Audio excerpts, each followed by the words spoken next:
If you had met me a year ago, you might have thought I lived a normal life. My name is Vanessa, I'm 24, and I live in Chicago, Illinois. I work in the finance department of a mid-sized company downtown, the kind of job people praise for being stable and secure. From the outside, everything in my life probably looked calm, steady, and almost boring, but if you stepped one foot into my home, you would see a very different picture. I lived with my dad, Carter, and my stepmom, Violet, in a small house.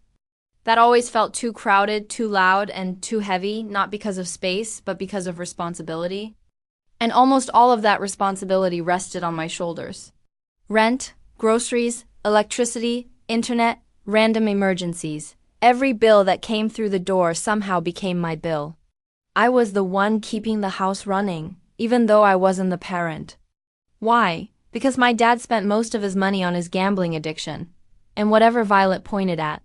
Hair appointments, new shoes, random decorations she didn't need, she got it, and my dad paid for it. Meanwhile, I covered everything that actually mattered. I wasn't doing it because I was weak. I did it because I had always been the responsible one, the one who cleaned up messes I didn't create. But the weight of it all slowly crushed me, even while I tried to pretend I was fine. Every morning I woke up early, dragged myself to work, spent hours crunching numbers, fixing budgets, helping people who didn't say thank you. Then I'd come home to a house full of people who treated my sacrifices like they were expected rather than appreciated. And day after day I swallowed it all down, telling myself things would get better eventually. Looking back, I don't know why I ever believed that lie. The day everything finally cracked was a Wednesday, one of those days that already feels cursed the moment it starts. Work was a nightmare. We had last-minute audits dumped on us, and I barely escaped the office before 8 p.m. by the time I got on the slow train home. All I wanted was to collapse into bed and sleep for a week. But when I opened the front door of our house, peace was nowhere to be found. Instead, I heard laughter, screaming, little feet pounding against the floor, high-pitched voices bouncing off the walls. It sounded like a daycare had exploded in the living room. Confused, I dropped my work bag on the floor and walked farther inside. Toys covered the carpet. Half-eaten snacks sat on the table. Juice was spilled everywhere. I blinked, trying to understand what I was seeing. Kids everywhere in my house. We didn't have kids, Dad? I called. No answer. I walked down the hall toward my bedroom, hoping at least that space was untouched. But when I opened the door, my heart dropped. My room, the only place in that house that felt like mine, was unrecognizable. Toys scattered everywhere. A mini playset in the corner. Clothes on the floor, and on my neatly made bed. A little kid I'd never seen before, fast asleep, hugging a stuffed animal like they'd lived there forever. What is going on? I whispered, stunned. That's when my dad finally appeared at the end of the hall, smiling like nothing was wrong. "Oh, sweetheart, you're home," he said casually. I stared at him. "Dad, who are these kids? Why are they in my room?" He scratched his head. "They're, Violet's sister's kids." I blinked. "Since when does Violet's sister live here?" Before he could answer, Violet came out of the kitchen holding a pot like she had been cooking. Behind her stood a tired woman I didn't know. Messy hair, sad eyes, like life had beaten her down. "Oh, Vanessa, you're back," Violet chirped, too cheerful for the chaos around us. She gestured to the woman. "This is my sister, Linda. She just finalized her divorce and needs a place to stay. So she and the kids will be staying here for a while." My jaw nearly hit the floor. "What do you mean staying here? We don't even have enough room. Where are they supposed to sleep?" Violet's smile widened, the type of smile that made you want to scream. "Oh, they're using your room. The kids need proper space, you know. And your bed is perfect for them. Don't worry, you can sleep on the couch in the TV lounge." It felt like someone had slapped me. "My room? My room?" I echoed. "You're telling me the person who pays the bills is sleeping on the couch while strangers take my bed?" My dad stepped forward like he wanted to be the peacemaker. "Vanessa, don't make this a big deal. It's family. We all make sacrifices." I let out a shaky breath, almost laughing. "Sacrifices? Dad, I already pay for everything. You blow money on gambling while I cover rent, groceries, utilities. And now you want me to give up the one thing I have left? My space? My bed? Violet's face turned cold. Dad sighed heavily. Linda looked at the floor. Like she knew it was wrong but wasn't brave enough to say anything. That was it. I broke. Without another word. I turned, packed my suitcase, shoved whatever I could fit inside, grabbed my work bag, and headed toward the front door. Vanessa, my dad called. Where are you going? I didn't turn around. My hand tightened on the doorknob. I'm leaving, I said firmly. If you care so much about this family, then you can figure out how to take care of them without me. I'm done. And I walked out into the night. For the first time in years, I left behind the burden that had shaped my entire life. I found a small room to rent across town. It wasn't fancy, the furniture didn't match, the walls were thin, and the radiator rattled. But it was mine. For the first time in forever, the quiet in my life didn't feel heavy. No one placed bills on my pillow. No one told me to sacrifice more. No one demanded I fix what they broke, but peace doesn't last forever. A month later, my phone rang.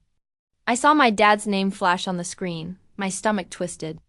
A part of me didn't want to answer. I didn't want another guilt trip or excuse. But curiosity won. I picked up. Vanessa, he said. And instantly I heard panic in his voice. Real panic, not fake worry. What do you want, Dad? I asked, my tone cold. Vanessa, please, you have to come back, he rushed out. We're in trouble. Real trouble. The landlord is threatening to evict us. The bills are piling up, and I don't have the money to cover it. I need your help. The family needs your help. I closed my eyes, breathing slowly. My help? I repeated. The same help you threw away when you gave my room to strangers. The same help you ignored when you used my money to fix your mistakes. Vanessa, please, he begged. I know I messed up. I shouldn't have done that. But we're drowning here. We need you. He meant to hit a nerve, but something inside me had changed. I wasn't his safety net anymore. I wasn't the solution to every problem he created. Not this time. No, Dad, I said steadily, even though my heart pounded. I'm not coming back. Silence. Then he sputtered. Confused and desperate. What do you mean, you're not coming back, Vanessa? We're family. I let out a bitter laugh. You don't treat me like family, Dad. You treat me like a paycheck. You've taken advantage of me for years, and I've let you because I thought I had to, but I didn't not anymore. Vanessa, please, he said again, his voice cracking. I'll change. You'll stop gambling. I know I interrupt you. Made your choice when you decided. It wasn't worth even having my own space in the house I was paying for. You've got Violet. You've got her sister and her kids. That's your family now. You can figure it out without me, Vanessa, don't. This he said, but his words felt hollow. I already did, Dad, goodbye. I hung up before he could say anything else and put my thumb down on the counter. My hands were shaking and my chest felt heavy, but for the first time in my life I didn't feel powerless.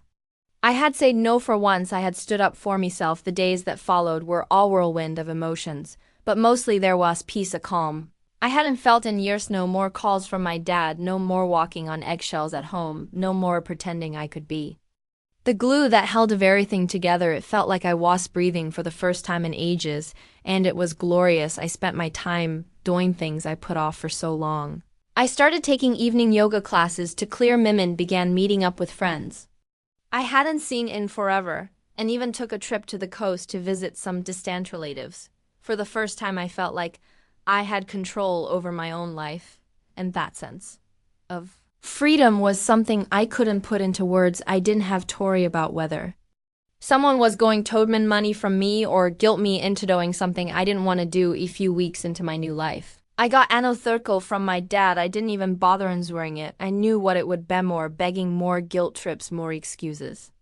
And I was done with it. I was done being the person they ran to when they messed up, dumb being their fallback when things got too hard. I had spent so many years sacrificing my own happiness for them, but I wasn't doing that anymore. I kept the voicemail.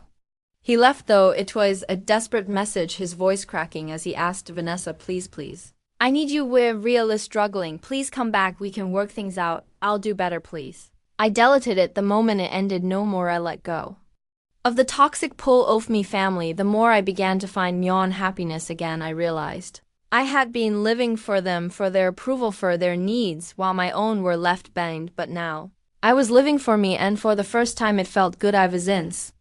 Learned that cutting ties doesn't mean you don't love someone, it just means you love yourself more. I found strength in my decision, even though it was hard. It was the hardest thing I'd ever done, but it was also the most empowering. As I sat at the small cafe in the corner of my favorite park, sipping coffee and reading a book, I realized I was exactly where I needed to be. I was free, and I was proud of that.